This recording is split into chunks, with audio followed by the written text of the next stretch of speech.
എല്ലാവർക്കും നല്ല ഒരു സന്ധ്യ ആശംസിക്കുന്നു. ഇന്ന് നേരെ നമ്മൾ ടാലിയിലേക്ക് പോവുകയാണ്. ഒന്നും ഞാൻ പറയുന്നില്ല, കാരണം സമയം നമ്മുടെ മുൻപിൽ വളരെ പരിമിതമാണ്. അതുകൊണ്ട് തന്നെ ഇന്ന് എടുക്കുന്ന ഓരോ 5 മിനിറ്റിനും ഇന്ന് ടാലി കംപ്ലീറ്റ് ചെയ്യാൻ പറ്റണം എന്നാണ് എനിക്ക് ആഗ്രഹമുള്ളത്. കാരണം ഒരു 1.5 മണിക്കൂർ കൊണ്ട് നമുക്ക് ഇന്ന് ടാലി കംപ്ലീറ്റ് ചെയ്യേണ്ടതുണ്ട്, ടാലിയും അതിന്റെ സംശയങ്ങളും. അടുത്ത് നമുക്ക് ചെയ്യാനുള്ളത് മെയ് മാസമാണ്. ഇന്നലെ ചെയ്തത് എല്ലാവർക്കും ആക്സസ് ആയി എന്നാണ് ഞാൻ ധരിക്കുന്നത്. അതുകൊണ്ട് തന്നെ 118 പേരേ ഉള്ളൂ. എല്ലാവർക്കും അതറിയാവുന്നത് കൊണ്ടായിരിക്കും ചിലപ്പോൾ ജോയിൻ ചെയ്യാത്തത്. എല്ലാവരും ഇത് എഴുതി നോക്കിയത് കൊണ്ട്, മെയ് മാസത്തെ എഴുതി നോക്കിയത് കൊണ്ട് നമുക്ക് തുടങ്ങാം.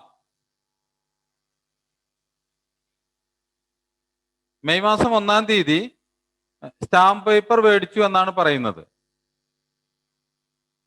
മെയ് മാസം 1-ാം തീയതി സ്റ്റാമ്പ് പേപ്പർ മേടിച്ചു എന്നാണ് പറയുന്നത്. അത് നമ്മുടെ ഇൻഡയറക്റ്റ് എക്സ്പെൻസ് ആണ്. അപ്പൊ നമ്മളവിടെ ഓഫീസ് എക്സ്പെൻസ് എന്ന് പറഞ്ഞിട്ട് ഒരു സംഭവം നമ്മൾ എന്ത് ചെയ്യണം, ക്രിയേറ്റ് ചെയ്യണം. ഓഫീസ് എക്സ്പെൻസ് എന്ന് പറഞ്ഞിട്ട്. അപ്പോൾ ആ സംഭവം ക്രിയേറ്റ് ചെയ്യും. ഓഫീസ് എക്സ്പെൻസ് ക്രിയേറ്റ് ചെയ്യാം. ഇത് ക്രിയേറ്റ് ചെയ്യാം. ഓഫീസ് എക്സ്പെൻസ് ഇതെല്ലാം ഓഫീസ് എക്സ്പെൻസിലാണ് വരുന്നത് കേട്ടോ. നമ്മൾ സെപ്പറേറ്റ് അടിക്കേണ്ടെന്ന് കരുതിയിട്ടാണ്. ഓഫീസ് എക്സ്പെൻസ് എന്നാണ് അത് ചെയ്യുന്നത്. അത് ഇൻഡയറക്റ്റ് എക്സ്പെൻസ് ആണ്. അതുകൊണ്ട് ഇൻഡയറക്റ്റ് എക്സ്പെൻസിൽ അത് ചെയ്യുന്നു. ഞാനിത് കൂടുതൽ പറയാത്തത് നിങ്ങളുടെ മുൻപിൽ ആ ടാലി വർക്ക് ചെയ്യുന്നത് കൊണ്ടാണ്. നിങ്ങൾക്ക് മനസ്സിലാക്കുന്നുണ്ടെന്ന് ഞാൻ വിചാരിക്കുന്നു. ഓക്കെ, അപ്പൊ അതിൽ വരുന്നത് 200 രൂപ cash account 1/5/2020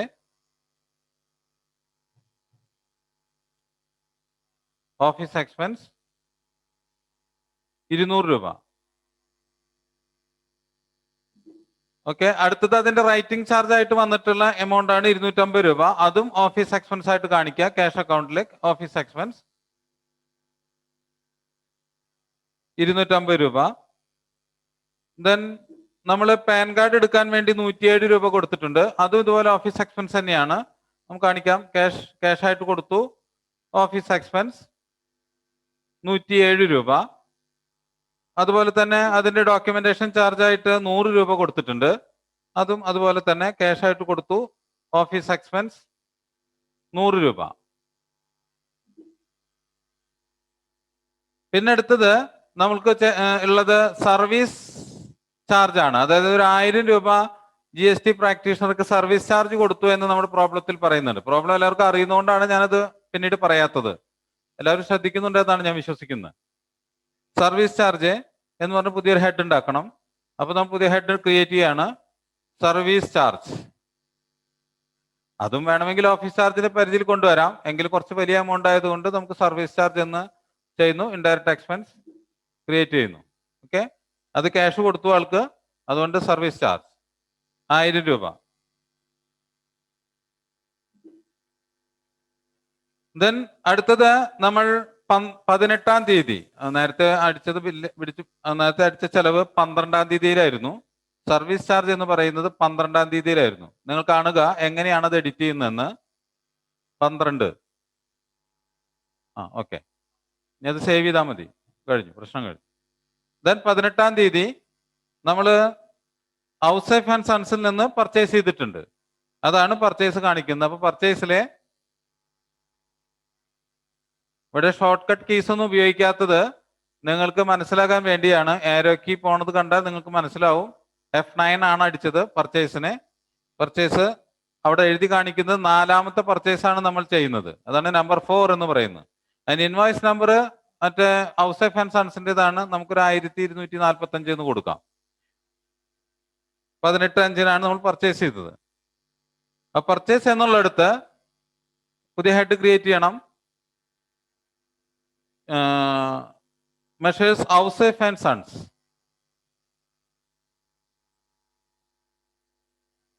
Ouseph and sons.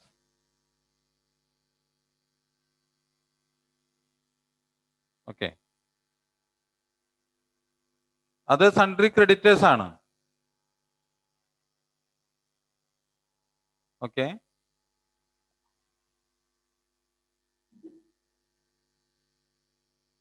നമുക്ക് ഡീറ്റെയിൽസ് കൊടുക്കാനാണ്. ഔസേപ്പ് ആൻഡ് സൺസിന്റെ കയ്യിൽ നിന്ന് നമ്മൾ ശ്രദ്ധിക്കുക, പ്രോബ്ലത്തിൽ പറഞ്ഞിട്ടത് 3,15,200 പർച്ചേസും ഇൻപുട്ട് CGST 7,850 ഔട്ട്പുട്ട് CGST 7,850. അങ്ങനെ ടോട്ടൽ ഔസേപ്പ് ആൻഡ് സൺസിൽ നിന്ന് കടം കിട്ടിയത് 3,30,960 ആണ്. 3,30,960.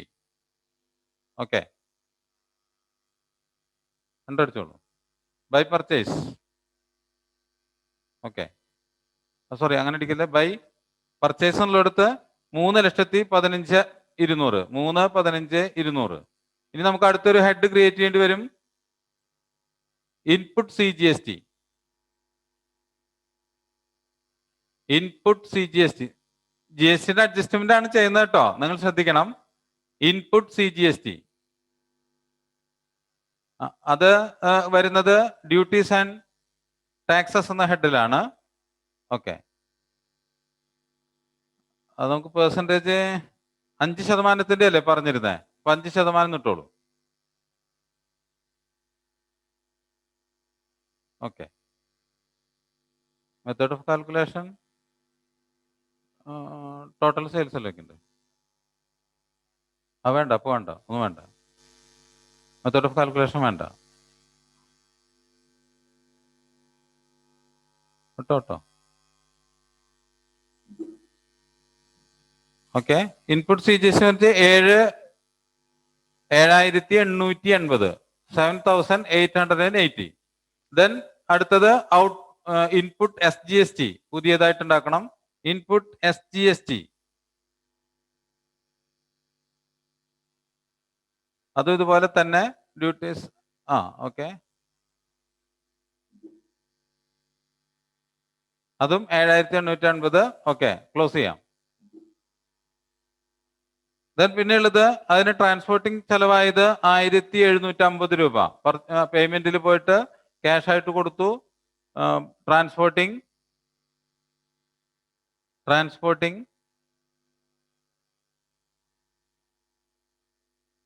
1,750 രൂപ. ദെൻ ബൈ അൺലോഡിങ് എന്ന് വെച്ച് കഴിഞ്ഞാൽ ക്യാഷ് ആയിട്ട് കൊടുത്തു. അൺലോഡിങ് 350 രൂപ. ദെൻ ടോള് നമ്മൾ ക്രിയേറ്റ് ചെയ്തിട്ടുണ്ടോ? ഇല്ല. അപ്പൊ ടോള് ക്രിയേറ്റ് ചെയ്യണം. ടോൾ ഇൻഡയറക്റ്റ് എക്സ്പെൻസ് നമുക്കൊന്ന് മനസ്സിലാൻ വേണ്ടിയാണ് അങ്ങനെ ഒന്ന് ക്രിയേറ്റ് ചെയ്തത് കേട്ടോ. Indirect expense. ഓക്കെ, അത് 125 രൂപ. ദെൻ 20-ാം തീയതി നമുക്ക് സെയിൽസ് അവിടെ ഒരുപാട് ഒരു അഡ്ജസ്റ്റ്മെന്റ് പറഞ്ഞിട്ടുള്ളതാണ്. അതായത് ബഷീർ ആൻഡ് സൺസിനെ 85,750 രൂപയ്ക്ക് ടോട്ടൽ വിറ്റു. എത്ര ശതമാനം? 5% ഗുഡ്സ് ആണെന്നാണ് പറഞ്ഞത്. അപ്പൊ നമുക്ക് അത് കാൽക്കുലേറ്റ് ചെയ്തിട്ട് വന്നിട്ട് വേണം ചെയ്യാനായിട്ട്. കാൽക്കുലേഷൻ മുന്നേ കണ്ടതുകൊണ്ട് ഞാൻ അതിനെ കുറിച്ച് പറയുന്നില്ല. നമ്മുടെ അവിടെ കാണിക്കുന്ന ഇൻഡിക്കേഷൻ കണ്ടല്ലോ, സെയിൽസിന്റെ നേരെ നമ്പർ 4, 4ാമത്തെ സെയിൽസ് ആണ് നമ്മൾ ചെയ്യുന്നത്. ഓക്കെ, അപ്പൊ നമ്മൾ അടിക്കുന്നു.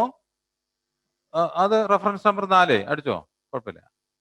ദെൻ നമുക്ക് ഇത് ബഷീർ ആൻഡ് സൺസ് ആണ്. അപ്പൊ ബഷീർ ആൻഡ് സൺസിനെ എന്ത് ചെയ്യണം? നമ്മൾ അവിടെ ക്രിയേറ്റ് ചെയ്യണം. Basheer and sons.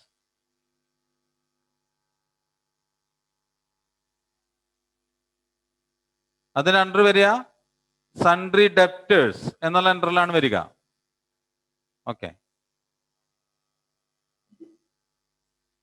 അപ്പൊ നമ്മൾ ഇനി എൻട്രി എഴുതാൻ പോവാണ്. By Basheer and sons 85,750. അടുത്ത് ടു സെയിൽസ് 81,666.68. ദെൻ അടുത്തത് ക്രിയേറ്റ് ചെയ്യണം ഔട്ട്പുട്ട് CGST.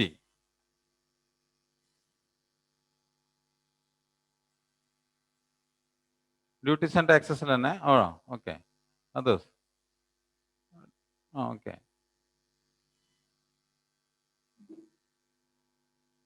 Output CGST 2041.66. അടുത്തത് ഔട്ട്പുട്ട് SGST പുതിയതായിട്ട് ക്രിയേറ്റ് ചെയ്യണം ഔട്ട്പുട്ട് SGST. എന്തിനാണ് ഇങ്ങനെ സെപ്പറേറ്റ് SGSTകൾ ഇങ്ങനെ ക്രിയേറ്റ് ചെയ്യുന്നതിന്റെ കാര്യം എന്ന് പറഞ്ഞു കഴിഞ്ഞാൽ നമുക്ക് ഒരു മാസം കഴിഞ്ഞു കഴിഞ്ഞാൽ അത് സെറ്റ് ഓഫ് ചെയ്യേണ്ട കാര്യമുണ്ട്. അതുകൊണ്ടാണ് ഇങ്ങനെ ചെയ്യുന്നത്, ഇങ്ങനെ ആവശ്യകത വരുന്നത്. ഓക്കെ, അതും 2041.66. ഓക്കെ, എൻ്റർ അടിക്കും. ഇനി അവിടെ പറഞ്ഞിട്ടുള്ളത് ഒരു ഡെബിറ്റ് നോട്ട് കൊടുത്തു എന്നാണ് പറഞ്ഞിട്ടുള്ളത്. അപ്പൊ നമ്മൾ ഡെബിറ്റ് നോട്ട് പാസ് ചെയ്യാൻ പോവാണ്. ഡെബിറ്റ് നോട്ട് പാസ് ചെയ്യുന്നു. ഇൻവോയ്സ് ഡെബിറ്റ് നോട്ട് ഇപ്പം ആദ്യമായിട്ടോ കൊടുക്കുന്നത്, അതുകൊണ്ട് 1 തന്നെ നമുക്ക് കൊടുക്കാം. ഇനി അവിടെ എന്താ കൊടുക്കുക? 20 തന്നെയാണ് കൊടുക്കുന്നത്. നമുക്ക് ആദ്യം പാർട്ടിയുടെ പേരാണ് വരിക, ബഷീർ ആൻഡ് സൺസ്. എത്ര രൂപയാ? 500 രൂപയല്ലേ കൊടുത്തത്? ഓക്കെ. നമ്മൾ എൻട്രി എഴുതിയത് അങ്ങനെ തന്നെയാണ്, ബൈ ബഷീർ ആൻഡ് സൺസ് എന്ന് പറഞ്ഞിട്ടാണ് 500 രൂപ എഴുതിയിട്ടുള്ളത്. ഇനി നമുക്ക് എഴുതാനുള്ളത് എന്താണ്? അത് ട്രാൻസ്പോർട്ടിംഗ് ഇനത്തിലാണ് ഉള്ളത്, അതുകൊണ്ട് ട്രാൻസ്പോർട്ടിംഗ് എന്ന് കാണിക്കണം. ഓക്കെ. ഇവിടെ ഒരു പ്രശ്നമുള്ളത്, ഈ ഡെബിറ്റ് നോട്ട് എഴുതുമ്പോഴൊക്കെ നിങ്ങൾ ശ്രദ്ധിക്കേണ്ടത്, ഇങ്ങനെ ചെലവുകളാണ് ഡെബിറ്റ് നോട്ട് എഴുതുന്നതെങ്കിൽ ഈ ചെലവ് നമ്മൾ കൊടുത്തിട്ടുണ്ട്. കാരണം 500 രൂപ നമ്മൾ ഈ ബഷീർ ആൻഡ് സൺസിനെ സാധനങ്ങൾ കൊടുത്തുവിട്ട ആ വണ്ടിക്ക് നമ്മൾ എമൗണ്ട് കൊടുത്തു. തോമസ് സാറ് കോട്ടയത്ത് നിന്ന് എമൗണ്ട് കൊടുത്തു. ആലപ്പുഴയിൽ നിന്ന് ബഷീർ ആൻഡ് സൺസിന്റെ കയ്യിൽ നിന്ന് ഈ വണ്ടിക്കാരന് പൈസ കിട്ടിയിട്ടില്ല. ഇവിടെ നമ്മൾ എഴുതിയത് ട്രാൻസ്പോർട്ടിംഗ് ഇനത്തിൽ ബഷീർ ആൻഡ് സൺസിന് 500 രൂപ തരാനുണ്ടെന്ന് പറഞ്ഞ് ഡെബിറ്റ് നോട്ട് കൊടുക്കുക മാത്രമേ ചെയ്തിട്ടുള്ളൂ. യഥാർത്ഥത്തിൽ ഇനിയൊരു സാധനം കൂടെ നമ്മൾ ചെയ്യണം. നമ്മുടെ ബുക്സ് ഓഫ് അക്കൗണ്ട്സിലെ നമ്മൾ എന്ത് ചെയ്യണം? ട്രാൻസ്പോർട്ടിംഗ് എക്സ്പെൻസ് എഴുതണം. അത് വളരെ അണ്ടർസ്റ്റുഡ് ആണ്. അപ്പൊ നമ്മളിവിടെ ക്യാഷ് ആയിട്ട് കൊടുത്തായിട്ട് ട്രീറ്റ് ചെയ്യും. പേയ്മെന്റ് സൈഡിലെ നമ്മൾ എന്തെഴുതും? ക്യാഷ് അടിച്ചിട്ട് ട്രാൻസ്പോർട്ടിംഗ് അടിക്കും. അത് നമ്മൾ കൊടുത്തതാണ്, 500 രൂപ കൊടുത്തു. അതുകൊണ്ടാണല്ലോ അദ്ദേഹത്തിന് നമ്മൾ ക്രെഡിറ്റ് നോട്ട് ചെയ്തത്. ഓക്കെ, ഇതിന്റെ വ്യത്യാസം ഞാൻ ഈ ട്രാൻസ്പോർട്ടിങ്ങിന്റെ ലെഡ്ജർ എടുക്കുന്ന നേരത്ത് കാണിച്ചു തരാം. ദെൻ ഇനി 24 മെയ് 24 ബഷീർ ആൻഡ് സൺസ് 75,000 രൂപ ബാങ്കിലേക്ക് തന്നു എന്നാണ് പറഞ്ഞിട്ടുള്ളത്. അപ്പോ എന്താ വരിക? ദാറ്റ് ഈസ് റെസിപ്റ്റ് ആയിട്ടല്ലേ വരിക? അല്ലെ, റെസിപ്റ്റ് ആയിട്ടല്ലേ വരിക? അപ്പൊ റെസിപ്റ്റ് വെക്കൂ ബാങ്കിലേക്ക്. SBI ബഷീർ ആൻഡ് സൺസിന്റെ കയ്യിൽ നിന്ന് 75,000 രൂപ. എൻ്റർ അടിച്ചോ. Okay, right. ഇനി നമ്മള് 7,000 രൂപ 25-ാം തീയതി 7,000 രൂപ ഔസേഫ് ആൻഡ് സൺസിനെ കൊടുത്തിട്ടുണ്ട്. നമ്മൾ പർച്ചേസ് ചെയ്ത ആൾക്ക് നമ്മൾ കൊടുത്തിട്ടുണ്ട്. അപ്പൊ അത് പേയ്മെന്റ് ആണ്. അപ്പോൾ അത് കൊടുക്കുന്നതും നമ്മൾ ഏത് വഴിയാണ്? ബാങ്ക് വഴിയാണ്. അവിടെ SBI. അത് ഔസേഫ് ആൻഡ് സൺസ്.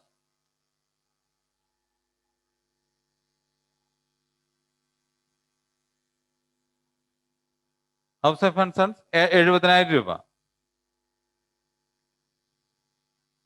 ഇനി നമുക്ക് ഇതിനകത്തുള്ള എൻട്രി എന്ന് പറയുന്നത് സാലറി കൊടുത്തു, പേയ്മെന്റിൽ തന്നെ 30-ാം തീയതി ഡേറ്റ് ഒന്ന് മാറ്റൂ, 30-ാം തീയതി.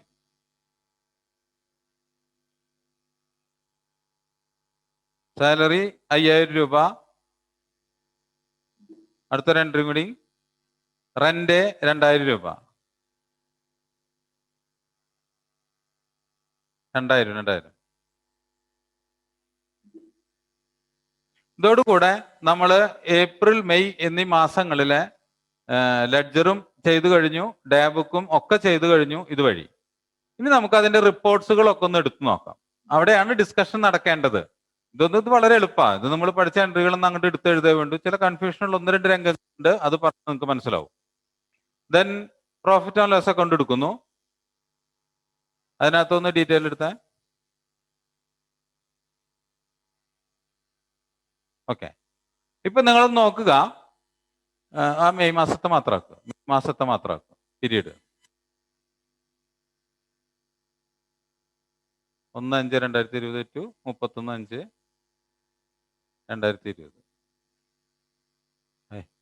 1/5 ഓക്കെ. ഇവിടെ നിങ്ങൾ കണ്ടല്ലോ, ഇത് 1/5/2020 മുതൽ 31/5/2020 വരെയുള്ള പർച്ചേസും സെയിൽസും ഒക്കെ അവിടെ കൊടുത്തിട്ടുണ്ട്. നമ്മൾ മെയ് മാസത്തെ മാത്രമാണ് ഇത് എടുത്തിട്ടുള്ളത്. ഏപ്രിൽ മാസത്തിൽ വേറെ നിർത്തിയിരിക്കുകയാണ്. നിങ്ങളൊന്ന് ശ്രദ്ധിച്ചു നോക്കിക്കേ, പർച്ചേസ് എന്നുള്ളത് സ്പ്ലിറ്റ് ചെയ്തേ. നോണി ഒറ്റ പർച്ചേസേ നമ്മൾ നടത്തിയിട്ടുള്ളൂ. ഔസേഫ് ആൻഡ് സൺസിന്റെ കയ്യിൽ നിന്ന് 3,15,200 രൂപയുടെ പർച്ചേസ് ആണ് നടത്തിയത്. എസ്കേപ്പ് ചെയ്തോളൂ.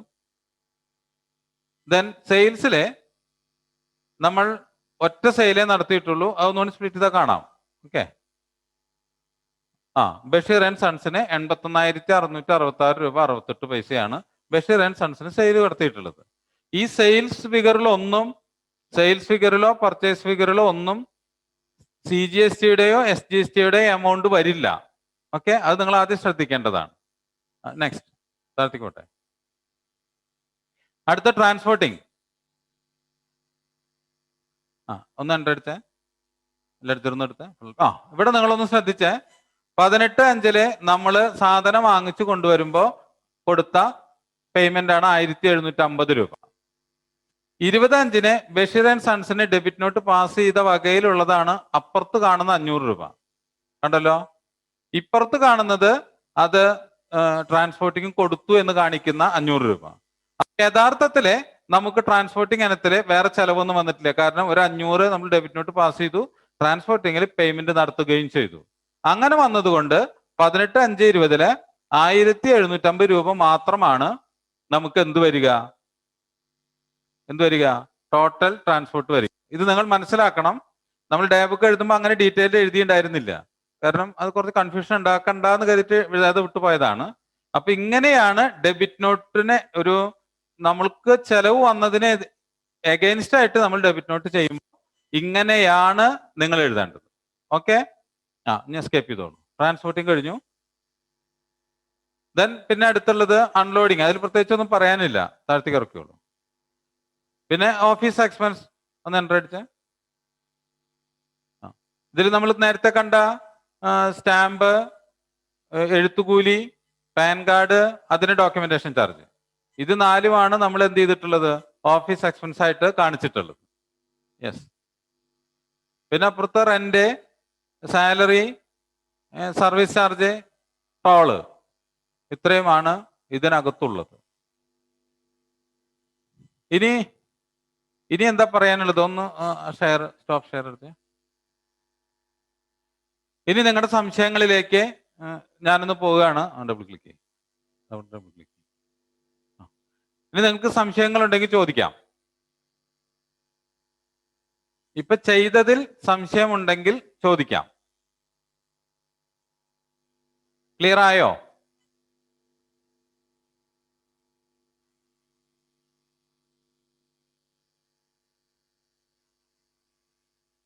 അത് കണ്ടില്ലല്ലോ ഒന്നല്ലേ? അത് ഞാൻ ബാലൻസ് ഷീറ്റിൽ കാണിച്ചു തരാം. ടാക്സസ് ആൻഡ് ഡ്യൂട്ടീസ് ബാലൻസ് ഷീറ്റിലാണ് കാണിക്കും. GST ഒന്നുകൂടെ പറയാം. ചോദ്യങ്ങൾ വരട്ടെ. കാരണം ഈ സ്ക്രീനിൽ നിന്ന് മാറിക്കഴിഞ്ഞാൽ എനിക്ക് പിന്നെ ചോദ്യങ്ങൾ കാണില്ല. അതുകൊണ്ടാണ് ഇപ്പൊ ചോദിക്കാൻ പറയുന്നത്. ആദ്യം ചോദിച്ച ചോദ്യം എനിക്ക് മനസ്സിലായില്ല കേട്ടോ.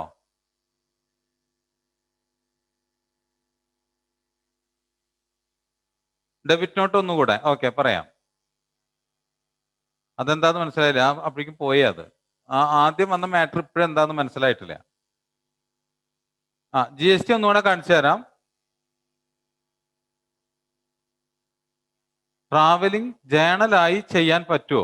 ട്രാവലിംഗ് എക്സ്പെൻസ് അല്ലേ, ക്യാഷ് കൊടുത്തിട്ടുണ്ടെങ്കിൽ ജേണൽ എഴുതണ്ട, അല്ലെങ്കിൽ ജേണലാക്കാം. ഇത്രയും ട്രാൻസാക്ഷൻസ് ടാലിയിൽ കോൺട്രാ എങ്ങനെയാ വരിക? കോൺട്രാ എൻട്രി നിങ്ങളൊന്ന് കണക്കാക്കേണ്ടത്. കോൺട്രാ വരില്ലല്ലോ. കോൺട്രാ എൻട്രി വരുന്നത് നിങ്ങളൊന്ന് കണക്കാക്കേണ്ടത് ക്യാഷ്, ബാങ്കിൽ നിന്ന് ക്യാഷും ക്യാഷിൽ നിന്ന്, അതായത് നമ്മൾ ക്യാഷ് ട്രാൻസാക്ഷൻസ് മാത്രമാണെങ്കിൽ മാത്രമാണ് കോൺട്ര വരുള്ളൂ. അതായത് ബാങ്കിൽ നിന്ന് നമ്മൾ ക്യാഷ് വിഡ്രോ ചെയ്യുന്നു, ക്യാഷ് ബാങ്കിൽ ഡെപ്പോസിറ്റ് ചെയ്യുന്നു. ഈ രണ്ട് കാര്യം മാത്രമേ കോൺട്രയിൽ വരുള്ളൂ. അവിടെ രണ്ട് കാര്യം വരുള്ളൂ, ക്യാഷ് ആൻഡ് ബാങ്ക്. ഇതിനപ്പുറത്തേക്ക് വേറെ എൻട്രി അതിനകത്തില്ല. ഇവിടെ നമ്മുടെ കാര്യം അങ്ങനെയല്ല. നമ്മൾ ബഷീർ ആൻഡ് സൺസ് പൈസ തന്നത്, അവിടെ പേര് വരുന്നത് ബഷീർ ആൻഡ് സൺസ് എന്ന് പേര് വരണം. അപ്പൊ അതൊരിക്കലും കോൺട്രയിൽ വരില്ല, കാരണം അപ്പുറത്ത് ഇതായതുകൊണ്ട്. Bank to bank and bank to bank അല്ലല്ലോ, ബഷീർ ആൻഡ് സൺസ് അല്ലേ നമുക്ക് ബാങ്കിലേക്ക് പൈസ അയച്ചാൽ. ഞാനൊരു ഉദാഹരണം പറയാം. ബഷീർ ആൻഡ് സൺസ് ഫെഡറൽ ബാങ്കിൽ നിന്ന് നമുക്ക് അയച്ചു എന്ന് കരുതുക. അതാണ് നിങ്ങൾ പറയുന്നത്. Basheer and sons Alappuzha federal ബാങ്കിൽ നിന്ന് കോട്ടയം SBI ബാങ്കിലേക്ക് നമ്മുടെ അക്കൗണ്ടിലേക്ക് ക്യാഷ് അയച്ചു. അത് ബാങ്ക് ടു ബാങ്ക് ട്രാൻസാക്ഷൻ അല്ലേ എന്നാണ് ചോദ്യം. അതാണോ ഉദ്ദേശിച്ചത്? Yes or no? ഓക്കെ, അതായിരിക്കാനാണ് സാധ്യത. ബാങ്ക് ടു ബാങ്ക് ട്രാൻസാക്ഷൻ അല്ലേ എന്ന് ചോദിച്ചു. യെസ്, അതാണ് ചോദ്യം. ഇവിടെ നിങ്ങൾ മനസ്സിലാക്കേണ്ടത്, അവര് ഏത് ബാങ്കിൽ നിന്നും അയച്ചുള്ളത് നമ്മുടെ വിഷയമല്ല. അവർ പൈസ നമുക്ക് തന്നു. അത് എവിടേക്കാണ് തന്നത്? നമുക്ക് ക്യാഷ് ആയിട്ടാണോ തന്നത്, ബാങ്കിലേക്കാണോ തന്നത്? ഇത്രയാണ് നമുക്ക് വരാനുള്ളത്. ടോൾ ഡയറക്റ്റ് എക്സ്പെൻസ് തന്നെയാണ്. നിങ്ങൾ മനസ്സിലാക്കേണ്ടത്, ഒരു സാധനം മേടിച്ച് നമ്മുടെ ഷോറൂമിൽ എത്തുന്ന വരേക്കുള്ള ചെലവുകളെ ഒക്കെ ഡയറക്റ്റ് എക്സ്പെൻസ് എന്നാണ് പറയുക. ട്രോൾ, ഒക്ട്രോയ് നിങ്ങൾ പഠിച്ചിട്ടില്ലേ? ഒക്ട്രോയ്, അതൊക്കെ അതിനകത്ത് വരിക. ഇതിൽ ഓപ്പണിംഗ് സ്റ്റോക്കിന്റെയും ക്ലോസിംഗ് സ്റ്റോക്കിന്റെ എൻട്രി നമ്മൾ പാസ് ചെയ്തിട്ടില്ല. കാരണം മെയ് മാസത്തിലെ മാത്രം നമ്മൾ എൻട്രി ഇട്ടത്. ടാലിയിൽ ഓൾറെഡി നമ്മൾ ഫിസിക്കൽ സ്റ്റോക്ക് ചെയ്യുന്ന സമയത്ത് ആ സംഗതി അവിടെ കിടപ്പുണ്ടാവും. അപ്പോൾ ഓട്ടോമാറ്റിക് ആയിട്ട് നമ്മൾ ഒരു സ്റ്റോക്കിന് എൻട്രി വേറെ ഇട്ട് കഴിഞ്ഞാൽ പ്രശ്നമായി. ബാങ്ക് റെസീറ്റ്, ബാങ്ക് പേയ്മെന്റ് എന്താണ്? അയ്യോ, അതെങ്ങനെ പറയാം ഞാൻ? ബാങ്ക് റെസീറ്റ്, ബാങ്ക് പേയ്മെന്റ്, അതിനെങ്ങനെയാ ഒരു മറുപടി ഞാൻ പറയാം? ബാങ്ക് റെസിപ്റ്റ് എന്ന് വെച്ച് കഴിഞ്ഞാൽ ബാങ്കിലേക്ക് നമ്മൾ അടയ്ക്കുന്ന തുക. അതായത് ഞാൻ ഒരു കടയിലെ അക്കൗണ്ടന്റ് ആണ്, ഞാൻ എൻ്റെ സ്ഥാപനത്തിന്റെ അക്കൗണ്ടിലേക്ക് അടയ്ക്കുന്ന തുകയാണ് ബാങ്ക് റെസിപ്റ്റ് എന്ന് പറയുന്നത്. അല്ല സോറി, എനിക്ക് കിട്ടുന്നത്, ബാങ്കിൽ നിന്ന് ഞാൻ എടുക്കുന്നത്, വിഡ്രോ ചെയ്യുന്നത്, അതാണ് ബാങ്ക് റെസിപ്റ്റ്. ബാങ്ക് പേയ്മെന്റ് എന്ന് പറയുന്നത് ബാങ്ക് വഴി നമ്മൾ പേയ്മെന്റ് അടയ്ക്കുന്നത്, അല്ലെങ്കിൽ ബാങ്കിലേക്ക് പേയ്മെന്റ് അടയ്ക്കുന്നത്, അതാണ് ബാങ്ക് പേയ്മെന്റ് എന്ന് പറയുന്നത്. Balance sheet. നേരത്തെ നമ്മൾ ചോദിച്ചു ഡ്യൂട്ടീസ് ആൻഡ് ടാക്സസ് ഒക്കെ എവിടെ പോയി എന്നുള്ളത്. അത് നമുക്ക് ഇവിടെ നോക്കാം. ഇവിടെ കണ്ടുവോ? ക്യാപിറ്റൽ അക്കൗണ്ട് ഞാൻ ഇന്നലെ കാണിച്ചു തന്നിരുന്നു. അതാണ് അതവിടെ കാണുന്നത്. അതിന് താഴെ നോക്കിയേ, ഡ്യൂട്ടീസ് ആൻഡ് ടാക്സസ്. അന്ന് എൻ്റർ അടിച്ചേ. ഇൻപുട്ട് CGST കണ്ടല്ലോ. നമ്മൾ പർച്ചേസ് ചെയ്യുമ്പോൾ കെട്ടിയ CGST ആണ് അവിടെ കണ്ടത്. ഇൻപുട്ട് SGST അവിടെ കാണുന്നുണ്ട്. ഔട്ട്പുട്ട് CGST, ഔട്ട്പുട്ട് SGST അവിടെ കാണുന്നുണ്ട്. അതായത് നമുക്ക് ഇൻപുട്ടേ ഉള്ളൂ, നമുക്ക് ഔട്ട്പുട്ട് കുറവാണ്, ഇൻപുട്ട് കൂടുതലാണ്. അപ്പൊ നമ്മൾ പർട്ടിക്കുലർ ഈ മാസം ടാക്സ് അടയ്ക്കേണ്ട ആളുകളല്ല. ഔട്ട്പുട്ട് കൂടുതലും ഇൻപുട്ട് കുറവുമാകുമ്പോഴാണ് നമ്മൾ ടാക്സ് അടയ്ക്കേണ്ടി വരിക. ഓക്കെ, അപ്പൊ ഇതിലാണ് ഡ്യൂട്ടീസ് ആൻഡ് ടാക്സസ് നമ്മൾ ഇങ്ങനെ ചെയ്യുന്നതിന്റെ കാര്യം. അതാണ് കാരണം ഇതിനകത്ത് നമുക്ക് ചെയ്യാൻ വേണ്ടി കുറച്ചുകൂടി എളുപ്പത്തിൽ വേണമെങ്കിൽ ചെയ്യണമെങ്കിൽ ഇൻപുട്ട് CGST, ഈ ഇൻപുട്ട് ഔട്ട്പുട്ട് CGST മാത്രമാക്കിയിട്ട് ഡ്യൂട്ടീസ് ആൻഡ് ടാക്സസ് നമ്പർ 1 എന്ന് പറഞ്ഞിട്ട് പുതിയൊരു ഗ്രൂപ്പ് ക്രിയേറ്റ് ചെയ്തിട്ടൊക്കെ ചെയ്യാം. അതൊക്കെ കൺഫ്യൂഷൻ ആയതുകൊണ്ട് നമുക്ക് ഒറ്റയടിക്ക് ഇങ്ങനെ കാണാൻ വേണ്ടി ചെയ്യുന്നതാണ്. ഇൻപുട്ട് CGSTയും ഇൻപുട്ട് SGST അവിടെയുണ്ട്. അതുകൂടാതെ ഔട്ട്പുട്ട് CGSTയും ഔട്ട്പുട്ട് SGSTയും അവിടെ കാണിച്ചിട്ടുണ്ട്. കണ്ടല്ലോ. അപ്പൊ ഡ്യൂട്ടീസ് ആൻഡ് ടാക്സസിന്റെ സംശയം തീർന്നു കരുതുന്നു. എസ്കേപ്പ് ചെയ്യും. ഇനി ഇവിടെ ഉള്ളത് സൺഡ്രി ക്രെഡിറ്റേഴ്സ് ആണ്. ഒന്ന് സ്പ്ലിറ്റ് ചെയ്തേ, ഒന്നുകൂടെ. പർച്ചേസ് ചെയ്തു 3,30,960 രൂപയ്ക്ക് പർച്ചേസ് ചെയ്തു. ഈ പർച്ചേസ് ഇവിടെ കാണിക്കുന്നത് ടാക്സ് ഉൾപ്പെടെയുള്ള സംഖ്യയാണ്. അതിലേക്ക് 70,000 രൂപ SBI വഴി അവർ പൈസ നമുക്ക് തന്നു. സോറി, നമ്മൾ കൊടുത്തു 70,000 രൂപ പൈസ കൊടുത്തു. പേയ്മെന്റ് അവിടെ കാണിച്ചിട്ടുള്ളത്. ബാക്കി 2,60,960. താഴെ ഒന്ന് കാണിച്ചു കൊടുത്ത് കണ്ടു. അവിടെ ആ കേഴ്സർ കണ്ടില്ലേ? 2,60,960 രൂപ നമ്മൾ ഇനിയും ഔസേഫ് ആൻഡ് സൺസിനെ കൊടുക്കാനുണ്ട്. ഓക്കെ, ദെൻ അടുത്തതിലേക്ക് വരുമ്പോ സൺഡ്രി ഡെറ്റേഴ്സ്. ഒന്നുമണി ഇവിടെ നിങ്ങൾ നോക്കിയേ, സെയിൽസ് 85,750 രൂപയാണ്. ഇൻക്ലൂഡിങ് ടാക്സ് ഫിഗർ ആണ് ഇൻഡിവിജ്വൽ ഈ അക്കൗണ്ടിൽ ഇങ്ങനെ കാണിക്കുക. അതില് നമ്മൾ നേരത്തെ കാണിച്ചല്ലോ, ട്രാൻസ്പോർട്ടിങ് ചെലവായിട്ട് 500 രൂപ കൂടെ ബഷീർ ആൻഡ് സൺസ് നമുക്ക് തരാനുണ്ട്. അതിനാണ് ഡെബിറ്റ് നോട്ട് പറഞ്ഞിട്ടുള്ളത്. ട്രാൻസ്പോർട്ടിങ് എക്സ്പെൻസ് ആയിട്ട് ഡെബിറ്റ് നോട്ട് തരാനുണ്ട്. ദെൻ സ്റ്റേറ്റ് ബാങ്ക് ഓഫ് ഇന്ത്യയിലേക്ക് നമുക്ക് 75,000 രൂപ കിട്ടി. അപ്പൊ ബാലൻസ് എത്ര രൂപ തരണം? 11,250 രൂപ തരണം എന്നാണ് ഇതിനകത്ത് പറഞ്ഞിട്ടുള്ളത്. Okay, next. ഇനി അടുത്തത് ക്യാഷ് ഇൻ ഹാൻഡ്. കണ്ടല്ലോ, ഒന്നുകൂടി ക്ലിക്ക് ചെയ്തോ. പോട്ടെ, ഒന്നുകൂടെ. ഇതാണ് നമ്മുടെ ഓരോ ദിവസത്തെ, മെയ് മാസത്തെ ഓരോ ദിവസത്തെ നമ്മുടെ ഡേ ബുക്കിൽ എൻട്രി വരുന്നത്. അതാണ് ഇതിനകത്ത് കാണിച്ചിട്ടുള്ളത്. ഡേ ബുക്കിൽ അല്ല, ക്യാഷ് ബുക്കിൽ. ഡേ ബുക്കിൽ എൻട്രി വേറെ ഞാൻ കാണിച്ചു. ഇതൊക്കെ ക്യാഷ് ബുക്കുമായിട്ട് ബന്ധപ്പെട്ടാണ്. ക്യാഷ് കൊടുത്തു, ക്യാഷ് കിട്ടി, അത് മാത്രമേ ഇതിനകത്ത് ഉണ്ടാവുള്ളൂ. ഓക്കെ, ശരി. അടുത്തത് ക്യാഷ് ഇൻ ഹാൻഡ് നമ്മുടെ 3,05,403 ആണ് കേട്ടോ. മെയ് മാസം 31-ാം തീയതി നമ്മുടെ cash in hand. Then bank account 24/5 Basheer and സൺസിന്റെ കയ്യിൽ നിന്ന് നമുക്ക് 75,000 രൂപ ബാങ്കിലേക്ക് കിട്ടി. അത് ബാങ്കിൽ ഡെപ്പോസിറ്റ് ആയിരിക്കും. ദെൻ നമ്മൾ അതിൽ ഔസേഫ് ആൻഡ് സൺസിന് 70,000 രൂപ കൊടുത്തു. മുൻപുണ്ടായിരുന്ന ഓപ്പണിംഗ് ബാലൻസ്, താഴ്ന്ന് കേസ് വെച്ച്, ഓപ്പണിംഗ് ബാലൻസ് 5,250 രൂപയാണ് ഏപ്രിലെ. ഈ പ്രാവശ്യത്തെ ഡെപ്പോസിറ്റ് തുക എന്ന് പറയുന്നത് ബഷീർ ആൻഡ് സൺസ് തന്ന 70,000 രൂപയാണ്. അതിലെ 70,000 രൂപ ഔസേഫ് ആൻഡ് സൺസിന് കൊടുത്തു. ബാക്കി 10,250 രൂപയാണ് നമ്മുടെ ബാലൻസ്, നമുക്ക് സ്റ്റേറ്റ് ബാങ്ക് ഓഫ് ഇന്ത്യയിൽ നമ്മുടെ ബാലൻസ് ആയിട്ട് ഉള്ളത്. ഓക്കെ, ഇത്രയുമാണ് അതിനകത്തെ കാര്യങ്ങൾ. ഇനി നിങ്ങൾ പറഞ്ഞനുസരിച്ച് വീണ്ടും ടാലിയിലേക്ക് മടങ്ങി വരുന്നു. പ്രോഫിറ്റ് ആൻഡ് ലോസ് അക്കൗണ്ട് എടുക്കുന്നു.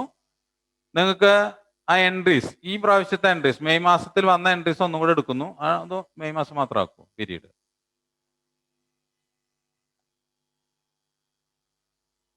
ഓക്കെ, ഇതിൽ പർച്ചേസ് ഒന്ന് എടുക്കാം. എൻട്രി അടിച്ചു. പർച്ചേസിന്റെ ആദ്യത്തെ എൻട്രിയിലേക്ക് വരികയാണ് നമ്മൾ. ഒന്നുകൂടെ, ഇതാണ് എൻട്രി. പർച്ചേസ് ചെയ്തപ്പോൾ എൻട്രിയാണ് നമ്മൾ ഈ കാണുന്നത്. 18/5 നമ്മൾ ആൻഡ് സൺസിൽ നിന്ന് മേടിച്ച പൈസയാണ് ഈ കാണുന്നത്. മെഷേഴ്സ് ഔസേഫ് ആൻഡ് സൺസ് 3,30,960 രൂപ കടം വാങ്ങിച്ചിട്ടുണ്ട്. അതിന്റെ കണക്കാണ് കാണുന്നത്. പർച്ചേസ് ആയിട്ട് 3,15,200, ഇൻപുട്ട് CGST, ഔട്ട്പുട്ട് CGST ആയിട്ട്, SGST ആയിട്ട് നമുക്ക് ഇത്രയും രൂപ വെച്ച് 3,30,960 രൂപയുടെ ടോട്ടൽ എമൗണ്ട് നമ്മൾ അവിടെ നിന്ന് പർച്ചേസ് ചെയ്തിട്ടുണ്ട്. Okay, next. Then sales. അതിന്റെ നേരെ ഓപ്പോസിറ്റ് എൻട്രി നമുക്ക് നോക്കാം. സെയിൽസ് 20/5 നമ്മൾ സെയിൽ ചെയ്തത്. ബഷീർ ആൻഡ് സൺസ് 85,750 രൂപയ്ക്ക് നമ്മൾ ബഷീർ ആൻഡ് സൺസിന് സെയിൽ ചെയ്തു, കടമായിട്ട് കൊടുത്തു. അതിൽ സെയിൽ എന്ന് പറയുന്ന എമൗണ്ട് 81,666 ഉള്ളൂ. ബാക്കി നമ്മൾ കളക്ട് ചെയ്ത 2 ടാക്സുകളാണത്. ആ ടാക്സ് ഉൾപ്പെടെ 87,750 രൂപ ബഷീർ ആൻഡ് സൺസ് നമുക്ക് തരാനുണ്ട്. ഓക്കെ, ഇനി ഇതിലുള്ള അഡ്ജസ്റ്റ്മെന്റ് എന്ന് പറയുന്നത് ടോള്. ഇതിൽ ഒന്നും മനസ്സിലായല്ലോ? സോറി, ടോള് നമ്മൾ കാണിച്ചിട്ടത് ഇൻഡയറക്റ്റ് എക്സ്പെൻസിലാണ്. അത് മാറ്റി ഡയറക്റ്റ് എക്സ്പെൻസ് ആക്കണം. അതാണ് അവർ ചോദിച്ചത്. ആ ലെഡ്ജർ ഒന്ന് മാറ്റി അടിച്ചാൽ മതി. ലെഡ്ജർ ക്രിയേഷൻ, ടോള് മാറ്റിയാക്കി വെക്കുക. ടോളിന്റെ ഹെഡ് മാറ്റിയാൽ മതി. ടോള് ഡയറക്റ്റ് എക്സ്പെൻസ് ആണ്. നേരത്തെ അടിച്ചപ്പോഴേ സെലക്ട് ചെയ്തപ്പോൾ വന്ന പ്രശ്നമാണ് കേട്ടോ. ഓക്കെ, ഇനി നിങ്ങൾ ഇട്ടോ നോക്കിയോളൂ.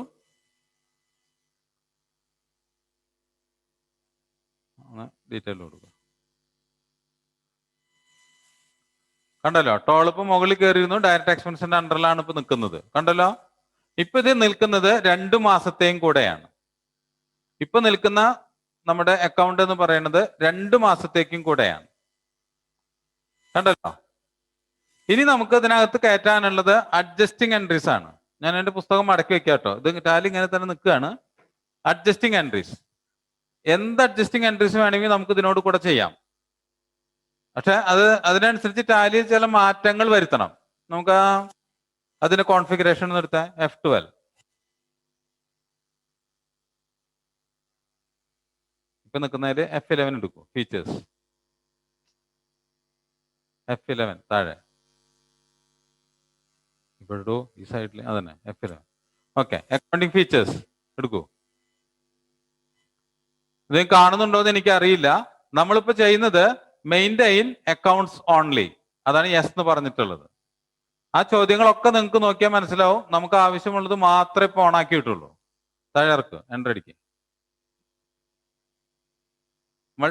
പിന്നെ ഉള്ളത് മെയിൻറ്റെയിൻ ബിൽ വൈസ് ഡീറ്റെയിൽസ്, അതും യെസ് എന്ന് കൊടുത്തിട്ടുണ്ട്. താഴെ ഇറക്കിക്കോളൂ. ഇതിൽ പേറോൾ നിങ്ങൾക്ക് ഓൺ ആക്കാം. പേറോൾ എന്ന് വെച്ച് കഴിഞ്ഞാൽ നമുക്ക് ശമ്പളം കൊടുക്കുന്നതൊക്കെ മറ്റൊരു രൂപത്തിൽ പേറോൾ സിസ്റ്റത്തിലൂടെ ചെയ്യാം. അത് ഓൺ ആക്കിയിട്ടില്ല. ദെൻ ഇൻവോയ്സിങ് എനോബിൾ ചെയ്തിട്ടുണ്ട്, നമ്മൾ അത് ചെയ്യുന്നില്ല. അത് ഞാൻ എനോബിൾ ചെയ്തിട്ട് മാത്രമേ ഉള്ളൂ. അതിന് തൊട്ട് താഴെ നോക്കി നോക്കിയേ, ഡെബിറ്റ് നോട്ടും ക്രെഡിറ്റ് നോട്ടും ഓൺ ആക്കി ഇട്ടിട്ടുണ്ട്, കണ്ടല്ലോ. അത് ഓൺ ആക്കിയില്ലെങ്കിൽ നമുക്ക് ഡെബിറ്റ് നോട്ടും ക്രെഡിറ്റ് നോട്ടും ചെയ്യാൻ പറ്റില്ല. അതിന് തൊട്ട് താഴെ റെക്കോർഡ് ആൻഡ് ക്രെഡിറ്റ് നോട്ട്, അത് ഇൻവോയ്സ് മോഡിൽ വേണമെന്നാണ് ചോദിക്കുന്നത്. അതുകൊണ്ടാണ് അവിടെ നോ എന്ന് കൊടുത്തത്. ബാക്കിയുള്ളത് പിന്നെ നിങ്ങൾക്ക് കാണുന്നത് check printing, enable check printing എന്നാണ് ചോദിച്ചിട്ടുള്ളത്. അത് നമ്മളിപ്പോൾ ചെയ്യുന്നില്ല എങ്കിലും അതിന് ഡീഫോൾട്ട് ആയിട്ട് കിടന്നുകൊണ്ട് ഞാനത് അങ്ങ് ഓൺ ആക്കി വെച്ചാണ്. യെസ്, ഓട്ടെ, എസ്കേപ്പ് ചെയ്തോളൂ. ഇനി നമുക്കുള്ളത് സ്റ്റാറ്റ്യൂട്ടറി ആൻഡ് ടാക്സേഷൻ. ഇവിടെയാണ് നമുക്ക് കുറെ കാര്യങ്ങൾ ചെയ്യാനുള്ളത്. ഇതിൽ നിങ്ങൾ enable goods and service tax എന്ന് പറയുന്ന എനേബിൾ ചെയ്യണോ വേണ്ടതെന്നാണ് ചോദിക്കുന്നത്. ഇത് നമ്മൾ ചെയ്യുന്നത് നോർമലായിട്ട് ഇൻവെന്ററി ചെയ്യുമ്പോൾ അതിൻ്റെ മുകളിലാണ് നമ്മൾ ടാക്സ് പെർസെൻറ്റേജ് കൊടുക്കുക. അക്കൗണ്ട്സ് മാത്രം ചെയ്യണ നേരത്ത് നമുക്കത് കൊടുക്കേണ്ട കാര്യമില്ല. അതുകൊണ്ടാണ് നമ്മൾ അതിനകത്ത് യെസ് എന്ന് പറയാതിരുന്നത്. യെസ് എന്ന് പറഞ്ഞു കഴിഞ്ഞാൽ നമ്മൾ അടിക്കണതൊക്കെ 2-3 തവണയൊക്കെ അടിച്ചിട്ട് വേണം പോവാൻ. ഇവിടെയാണ് സകല അഡ്ജസ്റ്റ്മെന്റും ഇൻവെന്ററി ചെയ്യുന്ന നേരത്ത് വരുന്നത്. അതായത് ഓട്ടോമാറ്റിക് ആയിട്ട് നമ്മുടെ ഇൻവോയ്സ് ടോട്ടൽ ചെയ്ത് തരും. നമ്മുടെ പെർസെൻറ്റേജ് മാത്രം പറഞ്ഞാൽ മതി, നമുക്ക് എമൗണ്ട് ഒന്നും അടിച്ചു കൊടുക്കണ്ട. അത്തരം കാര്യങ്ങളൊക്കെ ഇതിനകത്താണ് പറയുന്നത്. അത് നമ്മളിപ്പോൾ എടുക്കുന്നില്ല. എടുത്താൽ നിങ്ങൾ ആ കൺഫ്യൂഷൻ ആവും. എസ്കേപ്പ് ചെയ്തോളൂ.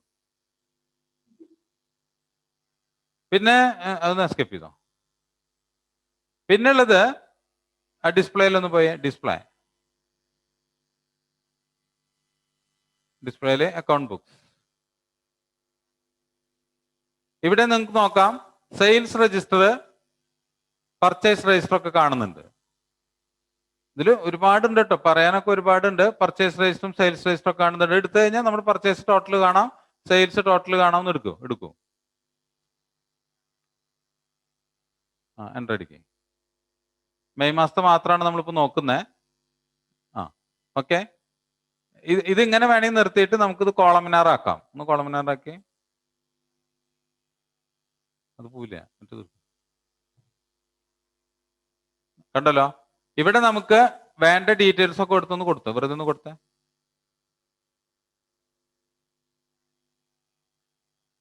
കൊടുത്തോ.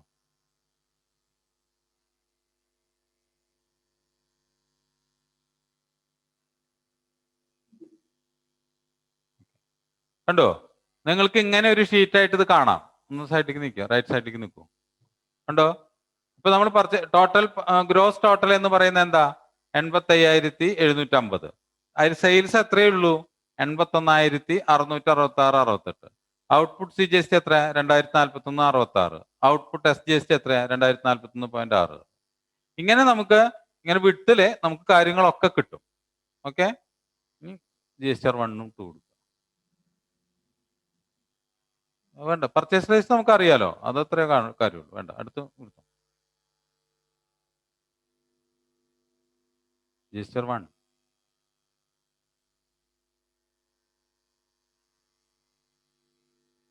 സ്റ്റാറ്റ്യൂട്ട് ഓൺ ആക്കും.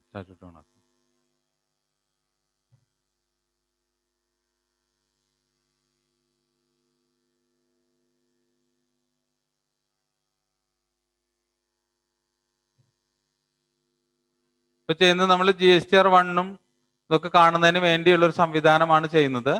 ജസ്റ്റ് ഒരു ആവശ്യത്തിന് മാത്രമാണ് കേട്ടോ.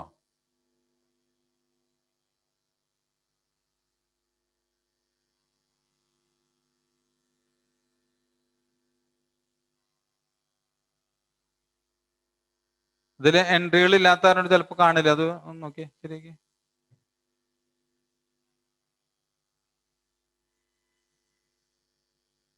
കൊടുത്തോ.